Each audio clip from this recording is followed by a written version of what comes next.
Hi viewers, good evening. Welcome to Markets Closing Report.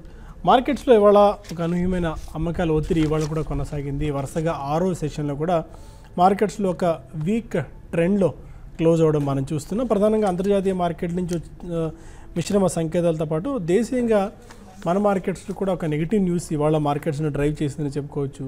Last 1.5 అవర్లో వచ్చిన selling pressure కారణంగా మార్కెట్స్లో ఇవాళ అనూహ్యమైన అమ్మకాల ఒత్తిడి మనకు కనిపించింది. అయితే మనం compared with other Asian markets కానీ ఆర్ యూరోప్ మార్కెట్స్ కానీ చూసుకుంటే ఏషియన్ మార్కెట్స్ స్ట్రాంగ్గానే ఉన్నాయి ఆర్ మనతో పోలిస్తే మెరుగైన పర్ఫార్మెన్స్ని కనబరిచాయి. యూరోపియన్ మార్కెట్స్లో కూడా ఒక మిక్స్డ్ బ్యాగ్ ఆఫ్ గెయిన్స్ మనం చూస్తున్నాం. బట్ మన మార్కెట్స్ ఇవాళ అండర్ పర్ఫామ్ చేసాయని చెప్పుకోవచ్చు. లాస్ట్ హాఫ్ అన్ అవర్ అంటే మనకి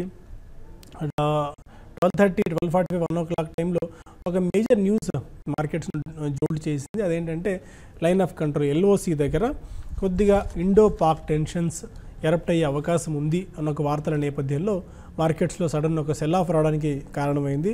అయితే మార్కెట్స్ ఎప్పటి నుంచో అవైట్ చేస్తున్నాయి, అంటే ఏదో ఒక మేజర్ రీజన్ కోసం ఏదో ఒక మేజర్ రీజన్ని అట్రిబ్యూట్ చేసి సెల్లింగ్ దిశగా అడుగులు వేస్తున్న నేపథ్యంలో దీన్ని ఒక రీజన్ అట్రిబ్యూట్ చేసుకున్న ఇవాళ మనకు 9,532 52 వీక్ హై ఆర్ ఈ మధ్యకాలంలో వచ్చిన లైఫ్ టైం హై 9,532 ఆర్డ్ లెవెల్స్ నుంచి మనం ఒకసారి చూసుకుంటే ఆల్మోస్ట్ 200 పాయింట్స్ దాకా ఇవాళ 9,360లో క్లోజ్ అయింది. అంటే జస్ట్ 200 పాయింట్స్ ఎగ్జాక్ట్గా చెప్పుకుంటే 208, 205 పాయింట్స్ దాకా మనకు హయ్యర్ లెవెల్స్ నుంచి సెల్ ఆఫ్ రావడం మనం చూస్తున్నాం మార్కెట్స్లో. అంటే ఏదో పాయింట్ ఆఫ్ టైంలో మార్కెట్స్లో కొద్దిగా అమ్మకాలు ఒత్తిడి రాక తప్పదు అని చెప్పి మనం గత కొద్ది నుంచి అనుకుంటున్న సంగతి మీ అందరికీ రెగ్యులర్గా ఫాలో అవుతుంటే, రెగ్యులర్గా మీరు వాచ్ చేస్తుంటే ఇప్పటికీ మీరు గుర్తించి కూడా ఉంటారు. ఎందుకంటే ఏదో పాయింట్ ఆఫ్ టైంలో ప్రాఫిట్ బుకింగ్ మార్కెట్లో వస్తుంది పీక్ లెవెల్స్లో అని చెప్పి అందరూ పదే అనుకుంటూనే ఉన్నాం. బట్ ఇంటాక్ట్ ట్రెండ్ అయితే మనకి ఫండమెంటల్ పాయింట్ ఆఫ్ వ్యూలో చూస్తే పటిష్టంగా ఉన్నప్పటికీ ఇలాంటి నీజర్ రియాక్షన్స్ సాధారణమే. ఇంత పీక్ లెవెల్ ఆల్మోస్ట్ 8,000 ఆర్డ్ లెవెల్స్ నుంచి ఒకే విధమైన పరుగు మనం మార్కెట్స్లో చూసిన తర్వాత ఇవాళ ఈ LOC దగ్గర సియాచిన్ గ్లేసియర్ దగ్గర పాక్ అధికారులు ఆర్ పాక్ మిలిటెంట్లు జెట్ ఫైటర్లను సిద్ధం చేశారు. అక్కడ LOC దగ్గర పాక్ ఆర్మీ సేన చురుకుగా కదులుతోంది అన్న వార్తల కారణంగా అప్పటి నుంచి ఆ న్యూస్ వచ్చినప్పటి నుంచి మార్కెట్స్లో సెల్ ఆఫ్ కనిపించింది. ఒక దశలో 9,432 పాయింట్ల గరిష్ట స్థాయి వరకు ఇవాళ ఇంట్రాడే హై వెళ్ళిన మార్కెట్ ఒక దశలో 9,342 పాయింట్ల గరిష్ట స్థాయి వరకు దిగి వచ్చింది. అంటే ఆల్మోస్ట్ ఒక 90 పాయింట్స్ దాకా పీక్ లెవెల్ నుంచి మార్కెట్ పడింది. బట్ మళ్ళీ లోయర్ లెవెల్స్ నుంచి కొద్దిగా బయింగ్ కనిపించడంతో 18 పాయింట్స్ పెరిగి 9,360 దగ్గర మనం క్లోజ్ అవ్వడం చూస్తున్నాము. ఓవరాల్గా అయితే ఇవాళ అన్నిటికంటే ముఖ్యంగా సెక్టార్ స్పెసిఫిక్లో మనకు ఆటో, ప్రైవేట్ బ్యాంక్స్ మినహా అన్ని రంగాల షేర్లు భారీగా నష్టపోయాయి. Metals, pharma, PSU bank, media రంగ స్టాక్స్లో సెల్ ఆఫ్ ఇవాళ ఎక్కువగా కనిపించింది. అన్నిటికంటే ముఖ్యంగా గత కొద్ది రోజులుగా మిడ్ అండ్ స్మాల్ క్యాప్స్లో మసాకెర్ లాంటిది, అంటే ఒక ఊచకోత లాంటి పరిస్థితి మనం చూస్తున్నాం. అంత huge cell of, huge selling మనకు మిడ్ అండ్ స్మాల్ క్యాప్స్లో మనం అబ్జర్వ్ చేస్తున్నాము. ఓవరాల్గా ఈ వీక్లో అంటే ఒక 7 ట్రేడింగ్ సెషన్స్ అనుకుంటే అందులో నిఫ్టీ 1.64% దాకా వీక్ అయింది. అయితే మిడ్ క్యాప్ ఇండెక్స్ 7.17% వీక్ అయింది. నిఫ్టీ స్మాల్ క్యాప్ ఇండెక్స్ -9.05% రావడం చూస్తున్నాం. Nifty pharma index -7.5%. అంటే ఆల్మోస్ట్ 7 నుంచి 9.5% దాకా హయ్యర్ లెవెల్స్ నుంచి మార్కెట్స్లో సెల్ ఆఫ్ మనకు కనిపించింది. దీంతో చాలా స్టాక్స్ అంటే ఇండెక్స్లో పెద్దగా 50 పాయింట్స్ ఆర్ 60 పాయింట్స్ అటు ఇటుగా మనకి పాజిటివ్గా క్లోజ్ అయినా నెగిటివ్గా క్లోజ్ అయినా పెద్దగా ఇంపాక్ట్ ఏం కనిపించట్లేదు. కానీ బట్ స్టాక్ స్పెసిఫిక్ మూవ్స్ మాత్రం చాలా ఎక్కువగా ఉన్నాయి. స్టాక్ స్పెసిఫిక్ యాక్షన్ చాలా ఎక్కువగా ఉంది. చాలా స్టాక్స్లో చాలా అమ్మకాల ఒత్తిడి ఉంది ఇవాళ. అంటే వీడియోకాన్ లాంటి వాటికి వేరే సమస్య ఉన్న వీడియోకాన్ ఓవరాల్గా ఇవాళ మరొక 10% పడింది. అంటే 20%, 20%, 10% ఇవాళ వరుసగా 3 సెషన్స్గా. JP అసోసియేట్స్ హ్యూజ్ డెట్ ఉన్న one of the company 10% fall అయింది. టాటా ఎలక్సీ 9% పడిపోయింది. మ్యాక్స్ ఫిన్ ఆల్మోస్ట్ 8% దాకా క్రాక్ అయింది. చాలా స్ట్రాంగ్, చాలా పటిష్టం అనుకున్న సెంచరీ టెక్స్ కూడా ఇవాళ 8% దాకా మన వీక్నెస్ రావడం చూసాం. అండ్ NCC కూడా because of that week result 8% దాకా పడింది. అండ్ మిగిలిన స్టాక్స్లో వీక్లీ ఒకసారి మనం అబ్జర్వ్ చేస్తే వీడియోకాన్ 42% పడింది. JP అసోసియేట్స్ 25% క్రాక్ అయింది. బ్యాంక్ ఆఫ్ ఇండియా 23% పడిపోయింది.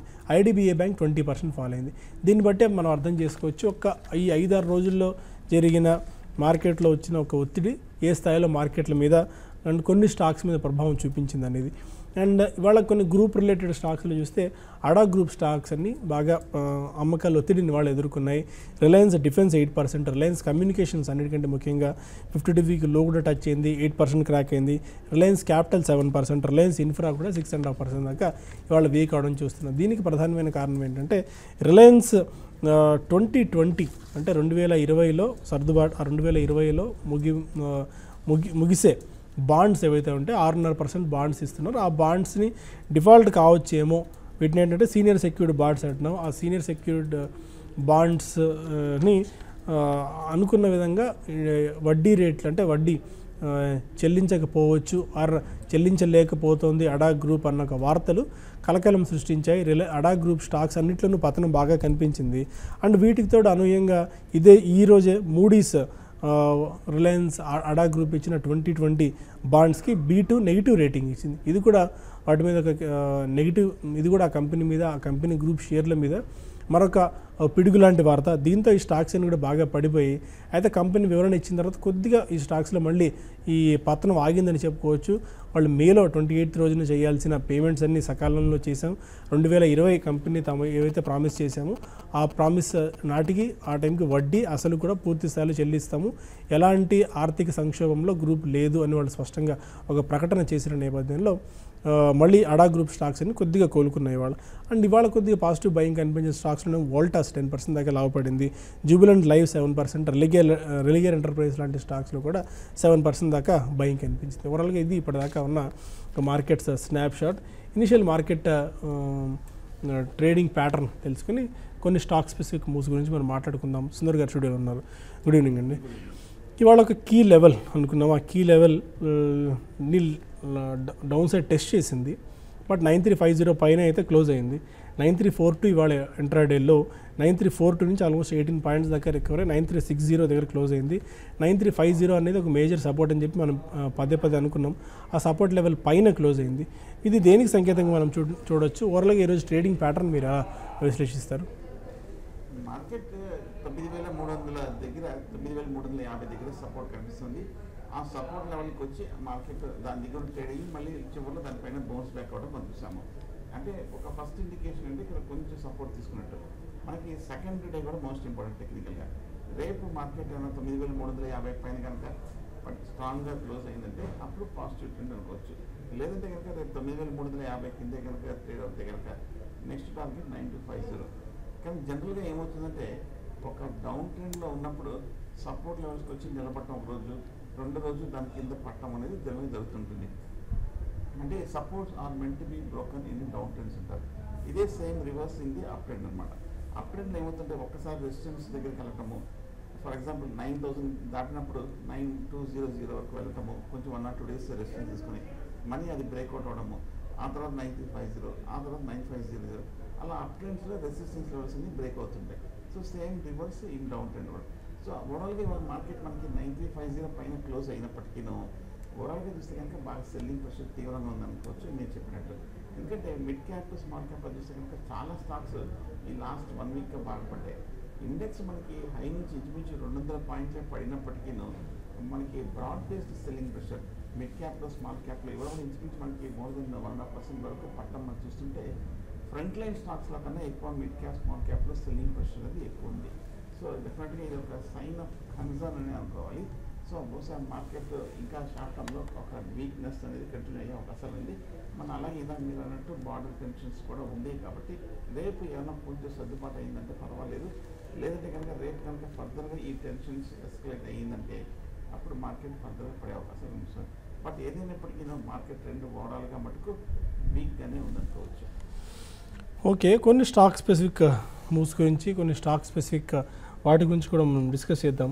ఇవాళ ప్రధానంగా వీడియోకాన్ మనం ఇప్పటిదాకా టెక్నికల్ పాయింట్ ఆఫ్ వ్యూ ఒకసారి చూడలేదు. కాకపోతే ఏంటంటే హ్యూజ్ డెట్ బర్డన్లో చిక్కుకున్న కంపెనీ, వీటిని ఏదో విధంగా ఎన్పిఏ మెస్లో కూరుకుపోయిన కంపెనీది. మరికొన్ని బ్యాంకులు కూడా మేబీ స్పెషల్ ఈ లెండర్స్ గ్రూప్ ఏదైతే ఉందో ఆ లెండర్స్ గ్రూప్ అంతా కలిపి ఆల్రెడీ ఇప్పటికీ వీడియోకాన్ ఇచ్చిన అప్పులని వాటిని ఎన్పిఏగా మార్చవచ్చు అన్న వార్తలు కూడా వినిపిస్తున్నాయి. దాంతో ఈ స్టాక్ 50% దాకా, ఆల్మోస్ట్ 42% దాకా ఈ లాస్ట్ 3 సెషన్స్లోనే పడ్డం మనం చూస్తున్నాము. డౌన్ సైడ్ ఏమన్నా ఇంకా ఎంతవరకు కనిపిస్తుంది? అంటే ఇలాంటి బాగా వీక్నెస్, ఇలాంటి సడన్ ఒక ప్యానిక్ ఇలాంటి వార్తల లో ఇబ్బందులు చిక్కుకున్న ఈ కంపెనీకి టెక్నికల్స్ ఏమైనా వర్కౌట్ అయ్యే పరిస్థితి కనిపిస్తుంది? అండ్ డౌన్ సైడ్ ఇంకా ఏ మేరకు రిస్క్ కనిపిస్తుంది వీడియోకాన్లో? వీడియోకాన్ చూస్తే కనుక ఓవరాల్గా మనకి బాగా టెక్నికల్గా వీక్గానే కనిపిస్తుంది. ఈ మధ్య చూస్తే కనుక వీడియోకాన్ ఇండస్ట్రీస్ ఒక లాస్ట్ ఒక 1 వీక్లో చూస్తే కనుక 100 రూపాయల దగ్గర నుంచి మనకి పడుతూ మనకి 80 రూపాయలు కూడా బ్రేక్ అయ్యి 58 రూపాయల దగ్గరికి ట్రేడ్ అవ్వడం మనం చూస్తాము. 10% వరకు వాటి ట్రాక్ అవ్వడం మనం చూస్తాము. కానీ వీడియోకాన్ ఇప్పుడు మనకి వీక్గా ఉన్నప్పటికీ మనకి లాస్ట్ 1 ఇయర్గా ఆ వీక్నెస్ అనేది సూచిస్తూనే ఉంది. మనకి 2015లో చూస్తే కనుక మనకి వీడియోకాన్ 180 రూపాయల హై నుంచి పడుతూ 2016 జనవరికి 100 రూపాయలకి కరెక్ట్గా సాగవడం మనం చూసాం. అలాగే 2016 అంటే పోయిన ఏడాది జనవరి నుంచి చూస్తే కనుక 100 రూపాయల దగ్గరే ఏడాది పాటు కన్సాలేషన్తో వస్తుంది. మార్కెట్ ఈ లాస్ట్ 1 ఇయర్గా పెరిగినప్పటికీ ముఖ్యంగా మొన్న నవంబర్ నుంచి మనకి ఈ ఫిబ్రవరి మార్చ్ వరకు పెరిగినప్పటికీ వీడియోకాన్ ఇండస్ట్రీస్లో మటుకు పెద్ద మార్పు ఏమీ కనిపించలేదు. ఇవాళ యాజ్ యూజువల్గా ఈ వారంలో మనకి 100 రూపాయలు బ్రేక్ అవడంతో వీడియోకాన్ ఇండస్ట్రీస్ ఇంకా బాగా క్రాష్ అవడం అని మనం చూసాం. దీనికి ప్రధానమైన కారణం చూస్తే కనుక వీడియోకాన్కి మనకి ఫండమెంటల్స్ బాగా వీక్గా ఉండడము. మొన్న Q3 రిజల్ట్స్ చూస్తే కనుక లాసెస్ మరింత పెరిగిపోయినాయి. అంతక్రితం Q2 చూస్తే కనుక 380 కోట్లు, Q1లో చూసిన లాస్, Q2లో కూడా లాస్. అంటే ఈ గత 3-4 క్వార్టర్లు చూస్తే కనుక ఫస్ట్ మనకి పోయిన ఏడాది నుంచి మనకి ప్రతి క్వార్టర్ లాసెస్ పెరుగుతూ పోతుంది తప్ప కానీ ఏమాత్రం ఇంప్రూవ్మెంట్ రాలేదు. అందువల్ల ఈ స్టాక్ కూడా మనకి కంటిన్యూస్గా పడటం అనేది చూస్తున్నాం. సో ఓవరాల్గా స్టాక్ కింద పడటంలో ఆశ్చర్యం లేదు. ఎందుకంటే గత 2 ఏళ్ళుగా చూస్తే కనుక టెక్నికల్ ఫండమెంటల్స్గా బాగా వీక్గా కనిపిస్తుంది. టెక్నికల్ కూడా మనకి ఎక్కడ ఒక పాజిటివ్ ఇండికేషన్ కనిపించలేదు.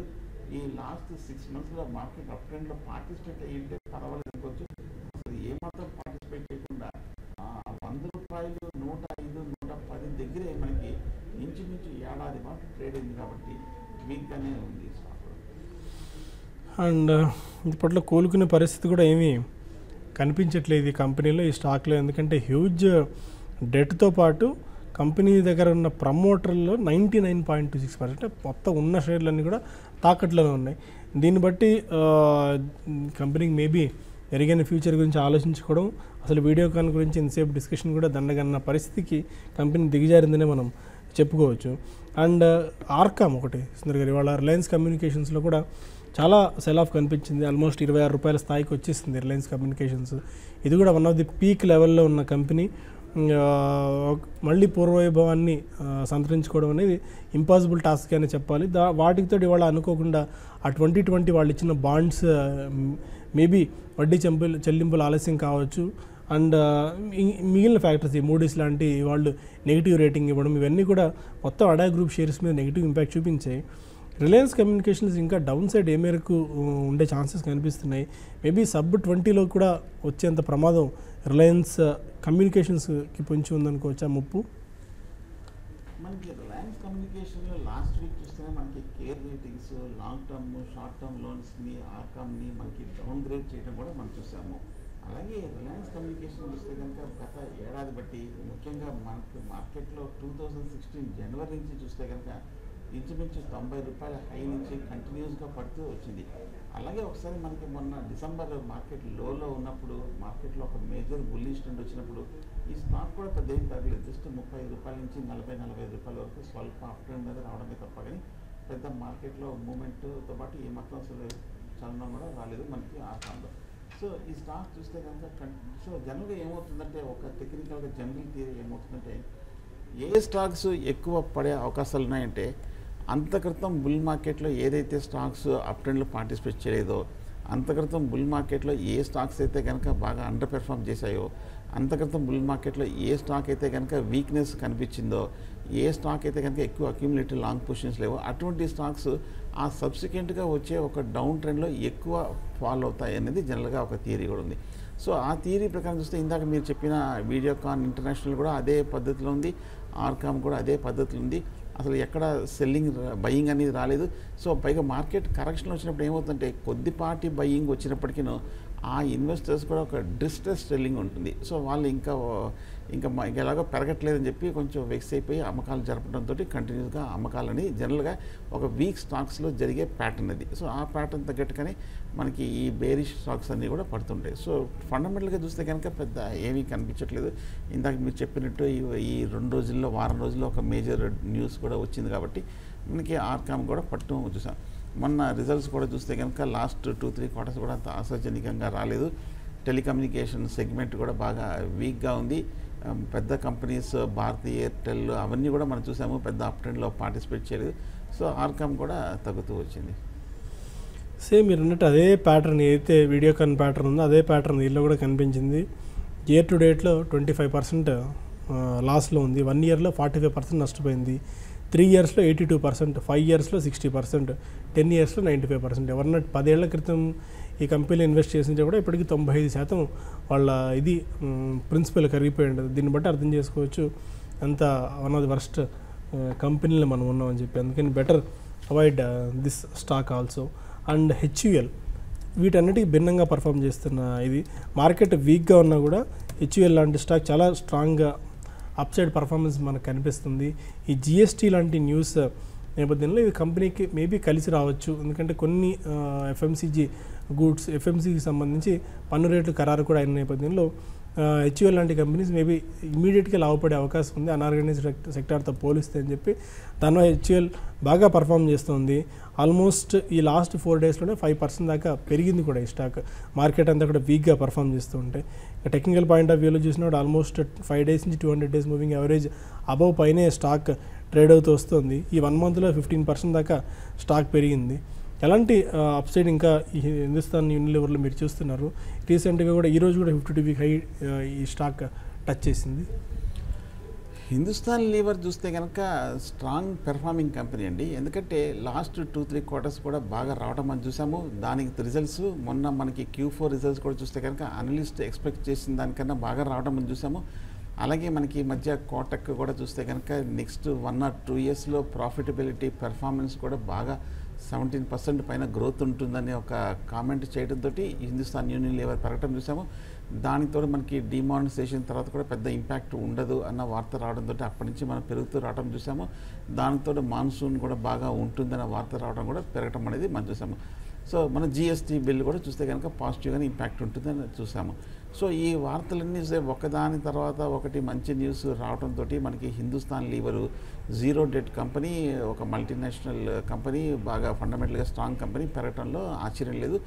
దానికి తోడు మనకి ఈ మిగతా స్టాక్స్కి ఈ స్టాక్కి పెద్ద తేడా ఏంటంటే మిగతా స్టాక్స్ ఫండమెంటల్గా బాగా ఉన్నప్పటికీ పడ్డాయి. ఎందుకంటే అవి ఓవర్ వాల్యూడ్ అయిపోయినాయి, ahead of the valuation stock price వెళ్ళాయి.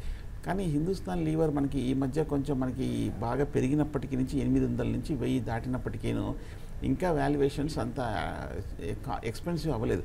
సో అందువల్ల ఎక్స్పెన్సివ్ కాకపోవటము లాస్ట్ 1 మంత్గా ఈ న్యూస్ డెవలప్మెంట్స్ అన్నీ రావడంతో మనకి హిందుస్థాన్ లీవర్ పెరిగింది. కాకపోతే మనకు ఒకసారి నెక్స్ట్ లెవెల్స్ టెక్నికల్గా అంటే మటుకు ఓవరాల్గా మనకి టెక్నికల్గా బులిష్గానే ఉందనుకోవచ్చు. ఎందుకంటే మొన్న నెల క్రితం చూస్తే కనుక 1000 రూపాయలు 980 దగ్గర ఒక మేజర్ లాంగ్ టర్మ్ రెసిస్టెన్స్ ఉంది. 2015 ఫస్ట్ మంత్లో చూస్తే కనుక మేజర్ బ్యారియర్ ఏర్పడింది 950 to 1000 మధ్యన. ఆ లెవెల్ని మనకి ఈ వారం 10 రోజుల్లో బ్రేక్ అవ్వడం మనం చూసాం కాబట్టి సో ఓవరాల్గా మనకి టెక్నికల్గాను ఒక మేజర్ బ్రేక్అవుట్ హైయర్ లెవెల్లో కూడా రావడం మనం చూసినాం. సో కాబట్టి ఓవరాల్గా మనకి హిందుస్థాన్ లీవర్ కొంచెం బాగా పెర్ఫార్మెన్స్ చేసే అవకాశాలే కనిపిస్తుంది టెక్నికల్గా. కాకపోతే ఈ 4-5 వారాలుగా మనకి వెర్టికల్గా పెరిగింది కాబట్టి మనకి ఇంచుమించు 15% 900 నుంచి 1050 అంటే 15% వరకు పెరిగింది కాబట్టి షార్ట్ టర్మ్లో కొంచెం ఓవర్ బాట్ ఉంది కాబట్టి టెక్నికల్గా 950 లెవెల్స్ బ్రేక్ అయింది కాబట్టి మళ్ళీ ఒక్కసారి రీట్రీట్ అంటాము. సో అప్వర్డ్ బ్రేక్అవుట్ తర్వాత ఒక రివర్స్ రియాక్షన్ అనేది వస్తుంది, ఒక పుల్ బ్యాక్ రీట్రీట్ అనేది వస్తుంది. కాబట్టి ఆ రీట్రీట్ అనేది మార్కెట్ కరెక్షన్లో కొంచెం వచ్చే అవకాశాలు కనిపిస్తుంది. ఓవరాల్గా చూస్తే కనుక లీవర్ మటుకు లాంగ్ టర్మ్లో ఫండమెంటల్గా టెక్నికల్గా పాజిటివ్ లక్షణాలు కనిపిస్తున్నాయి. ఓకే. అండ్ రేపు మార్కెట్స్ ఎలా ఉండే అవకాశం కనిపిస్తుంది? ఎందుకంటే వరుసగా 5-6 సెషన్స్గా మార్కెట్స్లో ఒక రేంజ్ బౌండ్ నెగిటివ్ ఇదే కనిపిస్తుంది. ఓవరాల్గా బ్రెత్ కూడా నెగిటివ్గానే ఉంది కాబట్టి రేపు ఎలాంటి మూవ్స్ మీరు ఎక్స్పెక్ట్ చేస్తున్నారు మార్కెట్లో? నార్మల్ మార్కెట్ కండిషన్లో అంటే అమెరికన్ మార్కెట్స్ స్టడీగా ఉంది. మన మార్కెట్లో ఇవాళ చూసిన బార్డర్ టెన్షన్స్ అవి లేకపోతే కనుక కొంచెం పాజిటివ్గానే ఓపెన్ అయ్యే అవకాశాలు కనిపిస్తుంది. ఎందుకంటే కరెక్షన్ వచ్చినప్పటికీ మనకి మేజర్ ట్రెండ్ ఇంకా పాజిటివ్గానే కనిపిస్తుంది, ఇంకా బుల్లిష్ ట్రెండ్ ఉంది. కాబట్టి బుల్లిష్ ట్రెండ్లో ఉన్నప్పుడు కరెక్షన్ వచ్చినప్పటికీ అప్పుడప్పుడు కొంచెం ఓపెనింగ్లో ఏదో కొంచెం స్వల్పపాటి పాజిటివ్ ట్రెండ్ వచ్చినా ఒక రీబౌండ్ అవడం అనేది మనం జనరల్గా గమనిస్తాం. సో ఒకవేళ రేపు మార్కెట్ పాజిటివ్గా అంటే 940 రెసిస్టెన్స్ని ఒకసారి పరీక్షిస్తుంది. దానిపైన కనుక మార్కెట్ క్లోజ్ అవ్వగలిగితే అంటే బుల్స్ 9400 పైకి కనుక మార్కెట్ని కూర్చోబెట్టగలిగితే కనుక అప్పుడు వాళ్ళకి ఫర్దర్ అప్పర్ హ్యాండ్ వస్తుంది. ఒకవేళ రేపు మార్కెట్ కనుక 9400 కిందే కనుక ఇవాళ ఓపెనింగ్ సెషన్ లాగా దాని కింద ట్రేడ్ అవుతే అప్పుడు వీక్నెస్ అనేది వస్తుంది, ఇంట్రాడే షార్ట్ పొజిషన్ తీసుకోవచ్చు. అలాగే 9350 దగ్గర సపోర్ట్ ఉంది, దాని కింద కనుక కాసేపు ట్రేడ్ అవుతే మళ్ళీ ఇంకొక షార్ట్ పొజిషన్ తీసుకోవచ్చు. సో జనరల్గా ఇండెక్స్లో ఎప్పుడు షార్ట్ కానీ లాంగ్ కానీ తీసుకోవాలి. స్టాప్ లాస్ అనేది మనకి జనరల్గా 20 పాయింట్స్ అని మించకుండా జనరల్గా ఉండాలి. అలాగే నెక్స్ట్ సపోర్ట్ లెవెల్లో కనుక ఒక ఆగిందంటే అక్కడ కవర్ చేసుకోవాలి జనరల్గా ట్రేడింగ్లో. Okay fine. అది ఓవరాల్గా ఈరోజు మార్కెట్ స్నాప్షాట్తో పాటు రేపు మార్కెట్స్ ఎలా ఉండే అవకాశం ఉందన్న సంబంధించిన ఓవరాల్ డీటెయిల్స్. ప్రస్తుతం ఈ నోట్తో బులెటిన్ ఇక్కడ వైండ్ అప్ చేద్దాం. ఎప్పటికప్పుడు మార్కెట్ రిలేటెడ్ అప్డేట్స్ కోసం కీప్ వాచింగ్ TV5 మనీ.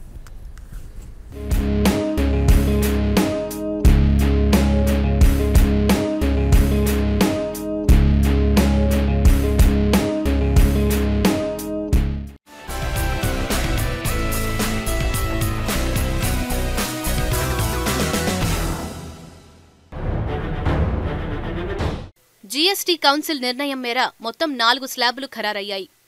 మొత్తం 1211 వస్తువులపై నిర్ణయం తీసుకుంది కౌన్సిల్. 5% పన్ను పరిధిలో 14% వస్తువులు, 12% పన్ను పరిధిలో 17% ఉత్పత్తులు, 18% పన్ను పరిధిలోకి